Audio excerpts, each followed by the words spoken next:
Jesus the സിഇഒയിലേക്ക് എല്ലാ ശാലോം പ്രേക്ഷകർക്കും സ്വാഗതം. ദൈവത്തിൻ്റെ സംരക്ഷണം വളരെയധികം അത്യാവശ്യമാണ്. അതുകൊണ്ട് തന്നെ ദൈവവുമായിട്ട് ഒരു വ്യക്തിപരമായിട്ടുള്ള ബന്ധം വളരെയധികം അത്യാവശ്യമാണ് ഈ ജീവിതത്തിൽ.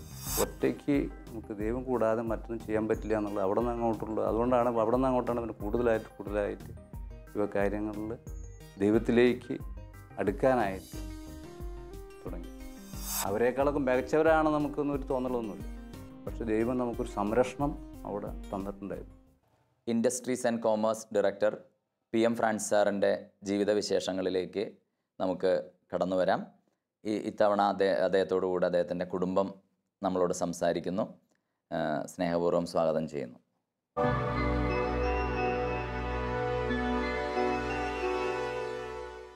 സാറിൻ്റെ ഫാമിലിയെ ഒന്ന് ശാലോം പ്രേക്ഷകർക്കായിട്ടൊന്ന് പരിചയപ്പെടുത്താമോ? എനിക്ക് 3 മക്കളാണുള്ളത്. എൻ്റെ ഒപ്പം ഉള്ളത് എൻ്റെ താഴെയുള്ള മകൾ, എൻ്റെ ഭാര്യ ട്രീസ തൃശ്ശൂർ എഞ്ചിനീയറിംഗ് കോളേജിലെ കെമിസ്ട്രി ഡിപ്പാർട്ട്മെൻറ്റ് HOD ആണ് ഇപ്പോൾ. 3 പെൺമക്കളാണുള്ളത്.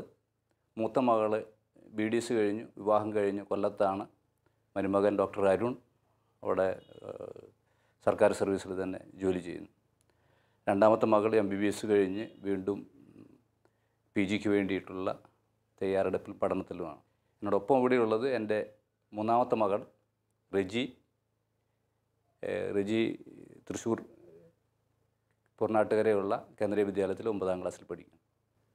ഔദ്യോഗികമായിട്ട് ഒരുപാട് തിരക്കുകളുള്ള ഒരു വ്യക്തിയാണ് സാറ്.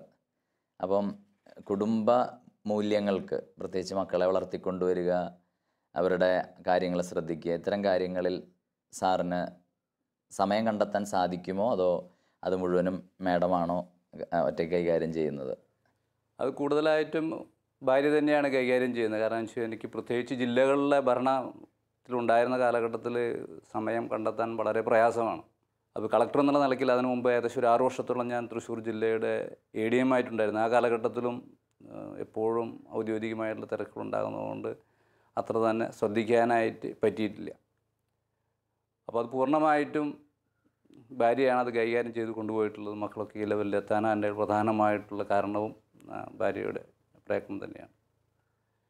എന്നാൽ മക്കൾ എൻ്റെ ഈ പ്രയാസങ്ങളൊക്കെ കൂടി കണക്കെടുത്ത് അവർ വളരെയധികം അളവറ്റ സ്നേഹം എനിക്ക് തരുന്നുണ്ട്.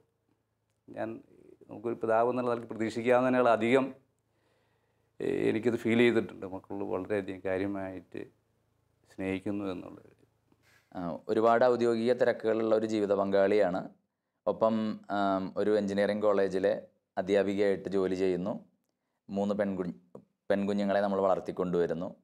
ഈ ഔദ്യോഗിക തിരക്കുകൾക്കിടയിൽ ഒരുപക്ഷെ സാറിൻ്റെ വേണ്ടത്ര സാന്നിധ്യമോ സപ്പോർട്ടോ ഒന്നും ചിലപ്പോൾ നമുക്ക് കിട്ടില്ല. അത്തരം സന്ദർഭങ്ങളിൽ നമുക്ക് ദൈവികമായ ഒരു സംരക്ഷണം അനുഭവപ്പെടുന്ന, അല്ലെങ്കിൽ തമ്പുരാൻ എൻ്റെ കാര്യത്തിൽ ശ്രദ്ധാലുവാണ് എന്നുള്ളൊരു അനുഭവം മാഡത്തിന് എപ്പോഴെങ്കിലും ലഭിച്ചിട്ടുണ്ടോ? എങ്ങനെയാണ് ഒരു ആധ്യാത്മികമായിട്ടുള്ളൊരു ജീവിതം പേഴ്സണലി ജീവിക്കുന്നത്? അവരുടെ ഔദ്യോഗിക ജീവിതത്തിൽ അവർക്ക് ഒരുപാട് സ്ട്രെസ്സ് നിറഞ്ഞൊരു ജീവിതമാണ് അവർ. അപ്പോൾ നമ്മൾ ചിലപ്പോൾ അവർ വീട്ടിലേക്ക് കയറി വരുമ്പോൾ അവരുടെ മനസ്സിൽ പല വിഷമങ്ങളുണ്ടാവും. അപ്പോൾ പല പ്രതികരണങ്ങളും നമ്മൾക്ക് ആദ്യം മനസ്സിലാവില്ല. കുറച്ച് കഴിയുമ്പോൾ നമുക്ക് മനസ്സിലാവും അത് നമ്മളവിടെ റിയാക്ട് ചെയ്യാൻ പാടില്ല. അതിനൊരു സാവകാശം കൊടുത്ത് നമ്മളെ കുടുംബത്തിൻ്റെ ഭദ്രതയും കുടുംബത്തിൻ്റെ സ്നേഹവും നമ്മുടെ സമാധാനം അവർക്ക് കൂടുതൽ വേണം എന്നുള്ളത് നമ്മൾ കൂടുതൽ കുറച്ച് നാൾ കഴിഞ്ഞതിന് ശേഷം നമുക്കത് മനസ്സിലാവുള്ളൂ. തുടക്കകാലങ്ങളിൽ നമ്മൾക്ക് അറിയില്ലല്ലോ. പിന്നെ നമ്മൾ ജീവിതം ഞങ്ങൾ ആദ്യം തുടങ്ങുന്നത് ഇത്രയും സ്ട്രെസ്സുള്ള ബാങ്കിലായിരുന്നു. അപ്പം നമുക്ക് എത്രയും വിഷമങ്ങളൊന്നും നമ്മൾ അറിയുന്നില്ല, മക്കൾ വളർത്തേണ്ട വിഷമങ്ങൾ. പിന്നെ നമ്മളതിലേക്ക് ഒരു മെച്യൂരിറ്റി വന്നു കഴിയുമ്പോഴാണ് നമുക്ക് ശരിക്കും അത് കൊണ്ട് നടക്കാനുള്ള ഒരു പ്രാപ്തി നമുക്കാവണം. അത് ശരിക്കും സാറിൻ്റെ ഒരു ഗൈഡൻസ് തന്നെയാണ് അതിൻ്റെ. ഈ ആധ്യാത്മികമായിട്ട് സാറ് ഒത്തിരി പ്രാർത്ഥിക്കുന്ന അനുഭവങ്ങളൊക്കെ പങ്കുവെച്ചു. അതുപോലെ മാഡത്തിൻ്റെ ജീവിതത്തിൽ പ്രാർത്ഥനയ്ക്കും ആത്മീയ കാര്യങ്ങൾക്കൊക്കെയുള്ള ഒരു സ്ഥാനം എങ്ങനെയാണ്? നമ്മൾ ഒന്നിച്ചിരുന്ന കുടുംബ പ്രാർത്ഥന അത് നമ്മൾ പണ്ടേ ചെയ്തിരുന്നതാണ്. ഇപ്പോഴും സാറില്ലെങ്കിൽ നമ്മൾ കുടുംബ പ്രാർത്ഥനയിലും പള്ളിയിലുള്ള പ്രാർത്ഥനകളിലും ഭക്തികളിലെല്ലാം പങ്കെടുക്കും. അങ്ങനെ സാറില്ലാത്ത പോലെ നമ്മളറിയാതെ തന്നെ വീട്ടിലെല്ലാം സാറുള്ള പോലെ തന്നെ നമുക്ക് കൊണ്ടു നടക്കാനുള്ള ഒരു ശക്തി ദൈവം തന്നിട്ടുണ്ട്. പിന്നെ നമ്മൾ ബൈബിൾ വായിക്കുമ്പോണ്ടാവുന്ന ജ്ഞാനത്തിൻ്റെ പുസ്തകത്തിൽ നിന്നുള്ള അറിവാണ് നമുക്ക് നമ്മളെ കൊണ്ട് നടക്കുന്നതെന്ന് നമുക്ക് പല സമയത്തും നമുക്ക് തോന്നാറുണ്ട്. ഈ കുഞ്ഞുങ്ങളുടെ ആധ്യാത്മികമായ ഒരു രൂപീകരണത്തിൽ ഒരു അപ്പൻ എന്ന നിലയിൽ, ഒരു പിതാവ് എന്ന നിലയിൽ ഏതെങ്കിലും രീതിയിൽ സാർ പ്രത്യേകമായിട്ട് താല്പര്യമെടുക്കുകയും ശ്രദ്ധ ചെലുത്തുകയൊക്കെ ചെയ്തിട്ടുണ്ടോ? അത് എങ്ങനെയാണ്? ഔദ്യോഗികമായിട്ട് എൻ്റെ തിരക്കിൻ്റെ ഇടയ്ക്ക് ഞാൻ പറഞ്ഞല്ലോ, എനിക്ക് അത്ര തന്നെ ഒന്നും അവരെ പേഴ്സണലായിട്ട് അവർക്ക് അതിനോട് ശ്രദ്ധ കൊടുക്കാനായിട്ട് കാര്യങ്ങൾക്കൊന്നും പറ്റിയില്ല. പക്ഷെ അവർ വൈഫിൻ്റെ ഒരു ഗൈഡൻസിൽ തന്നെ, ഇപ്പോൾ മൂത്ത മകളാണെങ്കിൽ ത്രൂ ഔട്ട് സ്കൂളിലായാലും കാറ്റഗറിസിലായാലും എന്നും ഒന്നാമായിരുന്നു. രൂപത്തിൽ തന്നെ 2-3 പ്രാവശ്യമൊക്കെ ഫസ്റ്റ് റാങ്കൊക്കെ വന്നിട്ടുള്ളതാണ്. അപ്പോൾ അവർ ആ ഒരു ഫീൽഡുമായിട്ട് എന്നും വളരെ, രണ്ടാമത്തെ മകളും ഏറെക്കുറെ അതേ ഇതിൽ തന്നെയായിരുന്നു. റജിയെ സംബന്ധിച്ചിടത്തോളം എന്ത് പറ്റുന്നതെന്ന് വെച്ച് കഴിഞ്ഞാൽ, ഇപ്പോൾ KVയിലാണ് പഠിക്കുന്നതെന്നുള്ളതുകൊണ്ട് മലയാളം അത്ര തന്നെ വശമില്ലാത്തത് കൊണ്ട് പരീക്ഷ എഴുതുമ്പോഴുള്ളൊരു പ്രയാസം ഉണ്ടാകുന്നുണ്ടെങ്കിലും വളരെ കൃത്യമായിട്ട് കാറ്റഗറീസ് അറ്റൻഡ് ചെയ്യും, കാര്യങ്ങളെല്ലാം ചെയ്യുന്ന കൂട്ടത്തിലാണ്. കുടുംബ പ്രാർത്ഥനയിൽ വളരെ കൃത്യമായിട്ട് പങ്കെടുക്കും. പിന്നെ ഈ ഞങ്ങൾക്ക് ഏറ്റവും വലുത് ഈ ധ്യാനത്തിന് മിക്കവാറും ഞങ്ങൾക്ക് ഒന്നിച്ചാണ് പോകുന്നത്. അപ്പോൾ മൂത്ത മക്കളാകുമ്പോൾ ഞങ്ങൾക്ക് ഒന്നിച്ച് പോകാൻ പറ്റും. ഇപ്പോൾ ഈ റിജിയെ സംബന്ധിച്ചിടത്തോളം കുട്ടികളുടെ ധ്യാനത്തിന് വർഷത്തിലൊരിക്കൽ പോകുന്ന ആ ഒരു അപ്പോൾ ഇപ്പോഴും ആ ഒരു ദൈവ സാന്നിധ്യം നമുക്ക് അവിടെ വെച്ച് അവിടെ നിന്ന് അങ്ങോട്ട് ഓരോ കൊല്ലം അത് റീചാർജ് ചെയ്ത് കൊടുത്തുകൊണ്ടിരിക്കാൻ പറ്റും. സാർ, നമുക്കറിയാം കേരളത്തിൽ ഇന്ന് വളരെ പ്രതിസന്ധി നേരിടുന്നത് കുടുംബജീവിതമാണ്. കേരളം ഒരുപക്ഷെ ഡിവോഴ്സ് ക്യാപിറ്റൽ ഓഫ് ഏഷ്യ എന്ന പേരിൽ അറിയപ്പെടുന്ന അത്രയും വിവാഹമോചനങ്ങളുടെ എണ്ണം വർദ്ധിക്കുന്ന ഈ ഒരു കാലത്ത് ഒരു കുടുംബജീവിതത്തെ കെട്ടുറപ്പോടെ കരുതി പോരാൻ, ചേർത്ത് പിടിക്കാനായിട്ട് സാറിൻ്റെ ഭാഗത്തുനിന്ന് എന്തൊക്കെ പരിശ്രമങ്ങളാണ് ഉണ്ടാകാറുള്ളത്? അല്ലെങ്കിൽ അത്തരം കുടുംബങ്ങളോട് പറയാനുള്ള ഒരു ഉപദേശം കൂടിയായിരിക്കും സാറിൻ്റെ ചില അനുഭവങ്ങൾ. ഒന്ന്, ദൈവത്തോടു കൂടി ആയിരിക്കുക. ദൈവത്തോടു കൂടി ആയിരുന്നാൽ തന്നെ എല്ലാ കാര്യത്തിലും ദൈവത്തിൻ്റെ ഒരു കരുതലുണ്ടാവും. കാരണം നമ്മൾക്ക് മനുഷ്യൻ എന്നുള്ള നിലയ്ക്ക് പൂർണ്ണനല്ലാത്ത മനുഷ്യൻ്റെ ഒരുപാട് കുറവുകളും കാര്യങ്ങളുമൊക്കെ എനിക്കും ഉണ്ടാകും, എൻ്റെ സഹധർമ്മിണിക്കുണ്ടാവും, മക്കൾക്കുണ്ടാവും. പക്ഷേ ഈ പോരായ്മകളെല്ലാം പൂർണ്ണമാക്കുന്നത് ഒരു ദൈവിക സാന്നിധ്യമാണ്. നമുക്ക് പരസ്പരം മനസ്സിലാക്കാനും പൊറുക്കാനും സപ്പോർട്ട് ചെയ്യാനും ഒക്കെ പറ്റുന്നത്. ഇപ്പോൾ ചില കേസുകൾ നമുക്ക് ചിലപ്പോൾ വല്ലാതെ ഫീൽ ചെയ്തു എന്ന് വരാം. പക്ഷേ അത് ആയാലും അത് കുടുംബത്തിൽ വ്യക്തികൾ മാത്രമായിട്ടല്ല, തമ്പുരാനുമായിട്ട് കൂടി പങ്കുവയ്ക്കുമ്പോൾ തമ്പുരാനും അതിനൊരു പരിഹാരവും സാന്ത്വനവും എല്ലാം നൽകുന്ന ഇതുണ്ട്. പിന്നെ പ്രാർത്ഥിക്കുമ്പോൾ നമ്മൾ എപ്പോഴും കുടുംബത്തിൽ നിന്ന് അകലെയാണെങ്കിലും അടുത്താണെങ്കിലും കുടുംബമാണ് എന്നെ ഏൽപ്പിച്ചിട്ടുള്ള ഏറ്റവും പ്രാഥമികമായിട്ടുള്ള കാര്യം.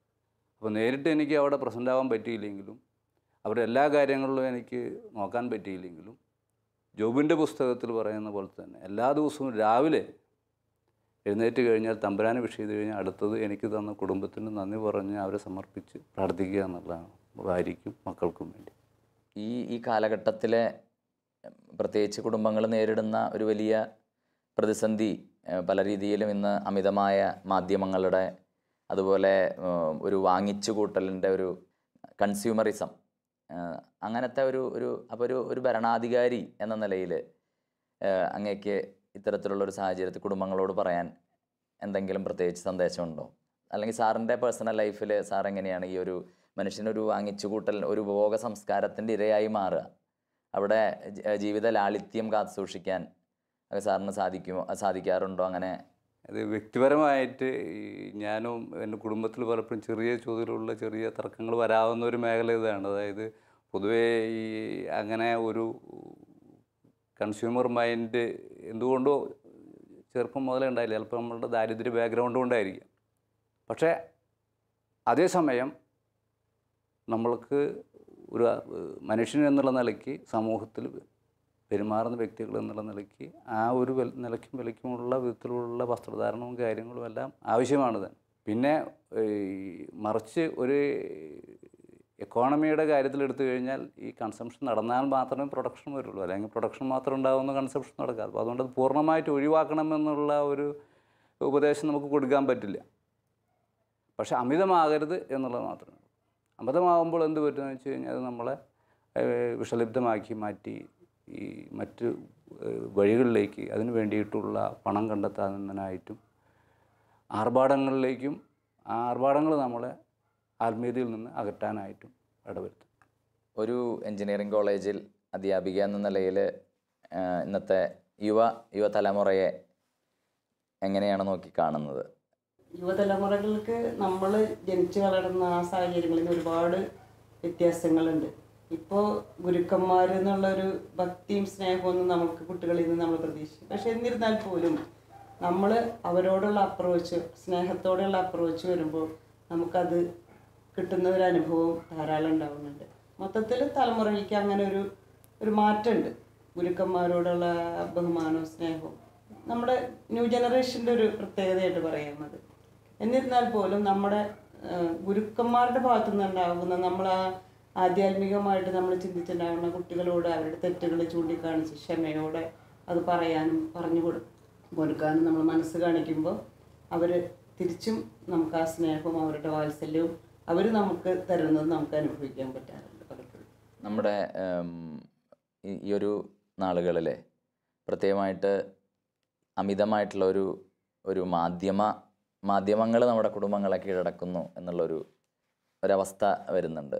അപ്പം അത്തരത്തിൽ ഉള്ള ഒരു സാമൂഹ്യ സമ്പർക്ക മാധ്യമങ്ങളും മറ്റു പലതും ഇന്ന് നമ്മുടെ കുഞ്ഞുങ്ങളുടെ വിശ്വാസ പരിശീലനത്തെയൊക്കെ വല്ലാതെ സ്വാധീനിക്കുന്നുണ്ട്. അത്തരമൊരു മേഖലയെക്കുറിച്ച് സാറിന്? തീർച്ചയായിട്ടും മാധ്യമങ്ങൾ എന്ന് പറഞ്ഞാൽ ഈ ടി വി മാത്രമല്ല, ടി വിയേക്കാൾ ഉപരിയായി ഈ മറ്റ് സോഷ്യൽ മീഡിയകളാണ് കൂടുതലായിട്ട്. ഇപ്പോൾ മറ്റ് ഈ ടി വിയിലൊക്കെ ഒന്നുമില്ലെങ്കിൽ പൊതുവെ ജനം കാണുന്ന എന്തെങ്കിലുമൊക്കെ അപാകതകളുണ്ടെങ്കിൽ ഒരു വിമർശനമെങ്കിലും വരാം. അപ്പോൾ അതുകൊണ്ട് അതിനൊരു തടയിടാനായിട്ടുള്ള ഒരു സാധ്യതയുണ്ട്. അതേസമയം വ്യക്തികൾ മാത്രമായിട്ട് പങ്കുവയ്ക്കുന്ന ഈ സോഷ്യൽ മീഡിയയിൽ ഇത് കുറേ കൂടി മലിനമായിട്ട് വരാവുന്നൊരു സാഹചര്യം നമുക്കുണ്ട്. അത് ഒഴിവാക്കേണ്ടതാണ്. അതോടൊപ്പം തന്നെ ഈ ശാലവും അതുപോലെ തന്നെ ഗുഡ്നസ് ടി വി ഇങ്ങനെയുള്ള മാധ്യമങ്ങൾ എടുക്കുന്ന നല്ല സ്റ്റെപ്പുകളുണ്ട്. അപ്പോൾ ഒരു ഓൾട്ടർനേറ്റീവ് എന്നുള്ള നിലയ്ക്ക് നമുക്ക് താല്പര്യമുള്ള ആളുകൾക്ക് ഇതൊരു ഓൾട്ടർനേറ്റീവായിട്ട് എപ്പോഴും ഫുൾ ടൈം അവൈലബിളാണ്. അത് കൊടുക്കുന്ന സന്ദേശങ്ങളും വളരെ വലുതാണ്. ഇനിയുള്ളത് ഈ വീടുകളിൽ പ്രത്യേകിച്ച് മാതാപിതാക്കൾ ശ്രദ്ധിക്കേണ്ടത് മക്കൾ ഈ മറ്റേ സോഷ്യൽ മീഡിയയിൽ അവരെങ്ങനെയൊക്കെ ആരോഗ്യമായിട്ട് എങ്ങനെയൊക്കെ ബന്ധപ്പെടുന്നു, എന്തെല്ലാം മെസ്സേജുകളാണ് കൈമാറുന്നത്, ഏതെല്ലാം വിധത്തിലാണ് പോകുന്നത്, അത് പലപ്പോഴും അവരെ തെറ്റായ മാർഗത്തിലേക്ക് നയിക്കാനുള്ള സാധ്യതകൾ വളരെ കൂടുതലാണ്. തിന്മയുടെ ശക്തികൾ വളരെ കാര്യമായിട്ട് പ്രവർത്തിക്കുന്ന ഒരു മേഖലയും കൂടിയാണ്. നമുക്ക് കുറേയൊക്കെ നമ്മൾ മാതാപിതാക്കൾ വിചാരിക്കാൻ പിന്നെ ഒരു ദൈവത്തിൽ ആശ്രയിക്കുക എന്നുള്ളൊരു കാര്യം കൂടിയുണ്ട്. മാഡം, ഈ സാർ ഒത്തിരി തിരക്കുകളും പ്രതിസന്ധികളൊക്കെ നേരിടുന്നതാണ്. എല്ലാ ദിവസവും അദ്ദേഹത്തിന് വേണ്ടി പ്രത്യേകം പ്രാർത്ഥിക്കാനായിട്ട് അല്ലെങ്കിൽ വിശുദ്ധ കുർബാനയിലോ അങ്ങനെ എന്തെങ്കിലും ഒരു പ്രത്യേക ആധ്യാത്മികമായൊരു പദ്ധതി ഉണ്ടോ മാഡം? വിശുദ്ധ കുർബാനയിൽ കുടുംബത്തിനെ സമർപ്പിച്ച് ഞാൻ കുർബാനയിൽ പങ്കെടുക്കുമ്പോൾ ഞാൻ പ്രത്യേകിച്ച് സമർപ്പിച്ച് പ്രാർത്ഥിക്കും. പിന്നെ പരിശുദ്ധ കന്യാമറിയത്തോടുള്ള ഭക്തി ഞങ്ങളുടെ കുടുംബത്തിലെല്ലാവർക്കും പഠിപ്പിച്ച് നമ്മൾ അമ്മ തൊട്ട് നമുക്ക് അങ്ങനെ ഒരു അനുകരണം നമുക്ക് ലഭിച്ചിട്ടുണ്ട്. പിന്നെ കഴിയുന്ന എല്ലാ വെള്ളിയാഴ്ചകളിലും ഞങ്ങൾ മിക്കവാറും എല്ലാവരും ഉപവസിച്ച് പ്രാർത്ഥിക്കാറുണ്ട്. അങ്ങനെ കുടുംബം കെട്ടുറപ്പുള്ളതാക്കി തീർക്കാനുള്ള ഭക്തിപരമായ മാർഗങ്ങളിൽ ഞങ്ങളങ്ങനെ കുടുംബത്തിലെല്ലാവരും നോക്കാറുണ്ട്. എല്ലാ വർഷവും സാറ് ഒരു ധ്യാനത്തിന് പോകുന്ന കാര്യം പറഞ്ഞു. അത്തരം അങ്ങനെ ഒരു കുടുംബം ഒരുമിച്ച് പോയി പ്രാർത്ഥിക്കുന്നത് അത് ഉപകാരപ്രദമാണ് എന്ന അഭിപ്രായം തന്നെയാണോ മാഡത്തിനുള്ളത്? വിവാഹത്തിന് മുമ്പ് തന്നെ ഞാൻ ആഗ്രഹിച്ചിരുന്നത് അങ്ങനെയാണ്. എൻ്റെ കൂടെ പള്ളിയിലേക്കും പ്രാർത്ഥനയ്ക്കും വരുന്നൊരു ഭർത്താവിനെ ഞാൻ പ്രാർത്ഥിച്ചിരുന്നു. അപ്പോൾ എനിക്ക് അങ്ങനെ കിട്ടിയ ഒരാളെ കിട്ടിയതിൽ ഞാൻ ദൈവത്തിനോട് എന്നും നന്ദി പറഞ്ഞിരുന്നു. പിന്നെ എല്ലാ വർഷവും നമ്മൾ ധ്യാനത്തിന് പോകുമ്പോൾ നമുക്ക് പല കാര്യങ്ങളും നമുക്ക് പുതിയ പുതിയ അറിവുകളും ബൈബിളും ദൈവത്തിലേക്ക് അടുക്കാനും ക്ഷമിക്കാനും പ്രാർത്ഥിക്കാനും എല്ലാ ശക്തിയും കരുത്തും എല്ലാം ലഭിക്കുന്നത് ആ ഒരു റിന്യൂവൽ വരുന്നത് അവിടെയാണ് നമുക്കെല്ലാവരും. സാറിൻ്റെ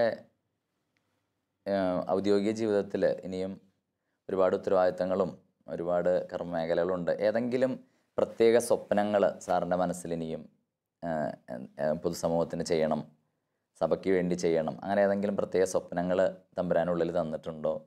ഔദ്യോഗിക ജീവിതത്തിൽ ഇനി അധികം കാലങ്ങളില്ല, 2-3 വർഷമേ ഉള്ളൂ. ഓക്കെ. അപ്പോൾ അതിനുള്ളിൽ ഇപ്പോൾ ഇരിക്കുന്ന തസ്തികയിൽ എനിക്ക് കുറേ കൂടി കാരണം ഈ കേരള സമൂഹത്തിനെ സംബന്ധിച്ചിടത്തോളം കൃഷി നമ്മൾ എത്ര പറഞ്ഞു കഴിഞ്ഞാൽ അതുകൊണ്ട് നമുക്കൊരു ഉപജീവനം നടത്താൻ പറ്റുമെന്നുള്ള ഒരു കരുതൽ അങ്ങനെ പൊതുവേ ജനത്തിനുള്ളതായിട്ട് നമുക്ക് തോന്നില്ല, നമ്മൾ ഒരുമായിട്ട് ഇൻറ്ററാക്ട് ചെയ്യുമ്പോൾ. പക്ഷേ അതേസമയം ധാരാളമായി യുവാക്കൾ പഠിച്ചു വരുന്നവർക്ക് അവരുടെ വിധത്തിലുള്ള ഒരു സ്വയം സംരംഭങ്ങൾ തുടങ്ങാൻ, വ്യവസായങ്ങളോ അല്ലെങ്കിൽ മറ്റ് എൻ്റർപ്രൈസ് തുടങ്ങാനായിട്ട് മുന്നോട്ട് ഇപ്പോൾ വരുന്നുണ്ട്. അപ്പോൾ അത് കുറേയും കൂടിയൊക്കെ ഒന്ന് ഉത്തേജിപ്പിക്കാനായിട്ട് സാധിക്കണം. അതിനു വേണ്ടിയുള്ളൊരു ശ്രമം നടക്കണം. ഇപ്പോഴുള്ള തസ്തികയിലുള്ള ഒരു മോഹം അതാണ്. ഈ കാലഘട്ടങ്ങളിലെ യുവസമൂഹം പൊതുവെ അവരുടെ പഠനം മുഴുവനാക്കുന്നു, എത്രയും പെട്ടെന്ന് വിദേശ രാജ്യങ്ങളിലൊക്കെ ചേക്കേറുകയും അങ്ങനെ ജീവിതത്തിൻ്റെ സുരക്ഷിതത്വം തേടുമ്പോൾ ഒരു ഗവൺമെൻറ് സർവീസിൽ അനേക വർഷങ്ങളുണ്ടായിരുന്നൊരു വ്യക്തി എന്ന നിലയിൽ സാറിന് എന്താണ് അവരോട് പറയാനുള്ളത്? ഈ ഒരു പൊതുമേഖലയിലേക്ക്, ഈ മേഖലയിലേക്ക് കടന്നു വരാൻ. ഈ യുവത്വം എന്ന് പറയുന്നത് ഏറ്റവും പ്രതീക്ഷയോടുകൂടി ജീവിതത്തിലേക്ക് കാലെടുത്ത് വയ്ക്കുന്ന ഒരു കാലഘട്ടമാണ്. ഇപ്പോൾ ഞങ്ങളുടെയൊക്കെ ഒരു കാലഘട്ടത്തിൽ ഈ അനീതിയെ ചെറുക്കാനായിട്ട് വലിയൊരു തീക്ഷ്ണത കാലഘട്ടത്തിൽ വ്യക്തിപരമായിട്ട് മാത്രമല്ല സമൂഹത്തിലുണ്ടായിരുന്നു, പ്രത്യേകിച്ച് യുവാക്കളിലുണ്ടായിരുന്നു. പിന്നെ അത് ഇപ്പോൾ വളരെ കുറഞ്ഞു വന്ന് ഒരു നിസ്സംഗത പുലർത്തുന്നൊരു സ്ഥിതിയാണ്. നമ്മൾ പറയും ദൈവത്തിൻ്റെ സ്വന്തം നാടാണ് കേരളം എന്നുള്ളതെങ്കിൽ ഈ സ്വന്തം നാട്ടിൽ, ദൈവത്തിൻ്റെ നാട്ടിൽ നിന്ന് ഓടിപ്പോകുന്നൊരു പ്രതീതി ഇപ്പോൾ ഉണ്ടാകുന്നുണ്ട്. അത് കുറേയൊക്കെ എനിക്ക് തോന്നുന്നത് നമ്മൾ ജനിച്ചു വളർന്ന ഒരു സമൂഹമുണ്ട്, ആ സമൂഹത്തിൽ നിന്നുള്ളതാണ് നമ്മളുടെ എല്ലാ ജീവിതത്തിനുള്ള സാഹചര്യങ്ങളെല്ലാം ഉണ്ടായിട്ടുള്ളത്. അപ്പോൾ തിരിച്ച് നമുക്ക് സമൂഹത്തിനോടൊരു കടപ്പാടുണ്ടാകണം എന്നുള്ളൊരു ബോധ്യം കുറഞ്ഞു പോകുന്നതുകൊണ്ടാണ് മറിച്ചൊരു ചിന്ത ധാരാളമായിട്ട് ഇതിൽ വരുന്നത്. ഈ ഒരു നിസ്സംഗതയും ഈ ലഭിക്കുന്ന സാഹചര്യങ്ങളെല്ലാം ഈ സമൂഹം തന്നിട്ടുള്ളതാണ്, ആ സമൂഹത്തിലേക്ക് നമുക്ക് എന്തെങ്കിലും തിരിച്ചു കൊടുക്കണം എന്നുള്ള ഒരു ചിന്താഗതി കൂടി വന്നു കഴിഞ്ഞാൽ മാത്രമേ നമുക്ക് എന്തെങ്കിലും ഈ സമൂഹത്തിന് തിരിച്ചു കൊടുക്കാനായിട്ട്, ഇവിടെ പ്രവർത്തിക്കാനായിട്ടൊക്കെ സാധിക്കുള്ളൂ. അത് നിസ്സംഗത കൊണ്ട് മാറ്റാവുന്ന ഒന്നല്ല, തീഷ്ണത തന്നെ വേണം. പ്രത്യേകിച്ച് ഈ അനീതിയെ ചെറുക്കാനായിട്ടുള്ള ആ ഒരു തീഷ്ണത അത് എപ്പോഴും യുവത്വത്തിലുണ്ടാകുന്നതാണ്. കുറേ കാലഘട്ടം കഴിയുമ്പോഴേക്കും നമുക്കത് കുറഞ്ഞു വരും. കാരണം ജീവിതാനുഭവങ്ങളുണ്ടാകുന്ന വ്യത്യാസങ്ങൾ കൊണ്ട് ആ സ്വഭാവത്തിൽ ഒരു വ്യത്യാസം എന്തായാലും എല്ലാ സമൂഹത്തിനും വരുന്നതാണ്. അപ്പോൾ അതുണ്ടാകണം എന്നുള്ളതാണ് ആഗ്രഹം. ഇപ്പോൾ തീർച്ചയായിട്ടും ഈ പറഞ്ഞ പോലെ തന്നെ ആരോട് ചോദിച്ചു കഴിഞ്ഞാലും മക്കൾക്ക് പഠിച്ച് സ്വന്തം നാട്ടിൽ ജോലി കിട്ടണം എന്നുള്ളതല്ല പേരൻസ് പോലും, മാതാപിതാക്കൾ പോലും ആഗ്രഹിക്കുന്നത് എവിടെയെങ്കിലും ഒരു നല്ല ജോലി കിട്ടണമെന്നുള്ളതാണ്, രക്ഷപ്പെടണം. അത് ഒരിക്കലും ഒരു സമൂഹത്തിനെ സംബന്ധിച്ചിടത്തോളം ഒരു നല്ല ലക്ഷണവുമല്ല, ഗുണകരവുമല്ല. അതൊന്നും മറിച്ച് ചിന്തിക്കേണ്ട ഒരു അവസ്ഥയാണ്. അതിനൊരു സാഹചര്യം സൃഷ്ടിക്കാനായിട്ട് ഈ പൊതുസമൂഹത്തിനും എന്നെപ്പോലുള്ള വ്യക്തികൾക്കൊക്കെ കടമയും കടപ്പാടുള്ളതാണ്. മാഡം, ഇന്ന് കുടുംബങ്ങൾ വളരെ വളരെ പ്രൊഫഷണലിസം നമ്മുടെ കുടുംബങ്ങളിലേക്ക് കടന്നു വരിക. ഭാര്യയും ഭർത്താവും തൊഴിൽ മേഖലകളിലേക്ക് പോകുമ്പോൾ മക്കളെ ശ്രദ്ധിക്കാനോ സ്നേഹിക്കാനോ ഒന്നും സാധിക്കുന്നില്ല. അപ്പം അത്തരത്തിലുള്ള ഉന്നത വിദ്യാഭ്യാസം നേടി കുടുംബജീവിതത്തിലേക്ക് പ്രവേശിക്കുന്നവരുടെ വലിയ പ്രതിസന്ധികൾ നേരിടുന്നുണ്ട്. അത്തരത്തിലുള്ള പുതിയ കുടുംബങ്ങളോട് എന്തെങ്കിലും ഉപദേശം, അങ്ങനെ എന്ന് പറഞ്ഞാൽ ഈ പ്രൊഫഷണൽ വിദ്യാഭ്യാസമൊക്കെ കിട്ടി കുടുംബജീവിതത്തിലേക്ക് പ്രവേശിക്കുന്ന വളരെ ഹൈലി തിരക്കുള്ള കുടുംബങ്ങളോട് മാഡത്തിന് എന്തെങ്കിലും ഉപദേശം പറയാനുണ്ടോ? ഒരു സന്ദേശം. കുടുംബത്തിന് വേണ്ടി നമ്മൾ സമയം കണ്ടെത്തി തന്നെ എത്ര ഉദ്യോഗ തിരക്കിലും നമ്മൾ മക്കളായിട്ടും നമ്മുടെ ഭർത്താവും ഭാര്യയും മക്കളും വരുന്ന കുടുംബത്തിന് വേണ്ടി നമ്മൾ കുറച്ച് സമയം നമ്മളൊരു ദിവസത്തിൽ എപ്പോഴെങ്കിലും നമ്മൾ കണ്ടെത്തിയിരിക്കണം. മാത്രമല്ല, അങ്ങനെ സ്നേഹം കിട്ടുന്ന കുട്ടി പുറത്തിറങ്ങുമ്പോഴും ആ കുട്ടി ആ ഒരു സ്നേഹം അവന് കൊടുക്കുകയാണെങ്കിൽ അവനത് ആക്സെപ്റ്റ് ചെയ്യും. അപ്പോൾ നമ്മളിപ്പോൾ ഒരു ക്ലാസ്സിൽ വന്ന ഒരു കുട്ടി മാർക്ക് കുറഞ്ഞു കഴിഞ്ഞാൽ ആ കുട്ടീൻ്റെ അടുത്ത്, ആ കുട്ടികൾ മാർക്ക് കുറഞ്ഞു കഴിഞ്ഞാൽ വീട്ടിൽ പറയില്ല, അവരത് ഹൈഡ് ചെയ്യുകയും ചെയ്യും. അതേസമയം ഒരു ടീച്ചർ പറയുകയാണ്, ഒരു അമ്മയുടെ സ്ഥാനത്ത് നിന്നിട്ട് ആ വേദന നമ്മൾ, നിൻ്റെ അമ്മ വേദനിക്കുന്ന പോലെ എനിക്ക് വേദന ഉണ്ടെന്ന് നമ്മൾ വെളിപ്പെടുത്തുമ്പോൾ ആ കുട്ടി മാറുന്നത് എനിക്ക് അനുഭവമുണ്ട്. അടുത്ത ടെസ്റ്റ് വരുമ്പോഴേക്കും അവനത് സ്കോർ ചെയ്യും. കാരണം അവൻ ആ ഫീലിംഗ്, അവൻ്റെ അമ്മയുടെ ഫീലിംഗ് ഞാനും കൂടി അതിൽ പങ്കെടുക്കുകയാണ്. യഥാർത്ഥ ഒരു കുടുംബത്തിൽ നിന്നൊരു സ്നേഹം അനുഭവിച്ച കുട്ടിയാണെങ്കിൽ അത് അനുഭവിക്കും. അതേസമയം ഈ പറഞ്ഞ പോലെ ബന്ധങ്ങളില്ലാത്ത കുട്ടികൾ അവരെ അക്സെപ്റ്റ് ചെയ്യില്ല. പിന്നെ മിക്കവാറും നമുക്ക് സമൂഹത്തിൽ നമ്മളെ കുട്ടികൾ, അവർ പ്രശ്നങ്ങൾ ഉണ്ടാക്കുന്ന കുട്ടികളെ നമ്മൾ അടുത്തൊന്ന് വിളിച്ച് അവർക്കൊരു സാന്ത്വനം, ഒരു നല്ല വാക്ക് പറഞ്ഞു കഴിഞ്ഞാൽ മിക്കവാറും ഏത് കുട്ടികളെയായാലും നമുക്ക് ഒരു വഴിക്കെടുക്കാൻ പറ്റും. പക്ഷെ നമ്മൾ അവരെ ഇഗ്നോർ ചെയ്യാൻ പാടില്ല ഒരിക്കലും. സമൂഹത്തിൽ നമുക്ക് പറ്റണ തെറ്റ് അവിടെയാണ്. നമ്മളിപ്പോൾ എന്തെങ്കിലും കുറുമ്പ് കാണിക്കുന്ന കുട്ടീനെ നമ്മൾ അവനെ തള്ളുകയല്ല ചെയ്യേണ്ടത്. നമ്മൾ അവനെ വിളിച്ച് അവന് എന്താവശ്യം അല്ലെങ്കിൽ എന്തെങ്കിലും ഒരു മുറിവ് അവൻ്റെ മനസ്സിലുണ്ടാവും. അപ്പോൾ ആ മുറിവ് നമ്മൾ അവൻ്റെ അടുത്തൊന്ന് പതുക്കെ സംസാരിച്ച് കഴിയുമ്പോൾ അവനത് മുറിവ് വെളിപ്പെടുത്തിയില്ലെങ്കിൽ തന്നെ അവൻ്റെ പ്രയാസത്തിലേക്ക് നമ്മളും കൂടി ഉണ്ടെന്ന് വന്നു കഴിയുമ്പോൾ അവനത് ആക്സെപ്റ്റ് ചെയ്ത് അവൻ പഠിപ്പിലും അവൻ്റെ ക്യാരക്ടറിലും എല്ലാത്തിനും മാറ്റം വരുത്തുന്നൊരു അനുഭവം എനിക്ക് തോന്നിയിട്ടുണ്ട്.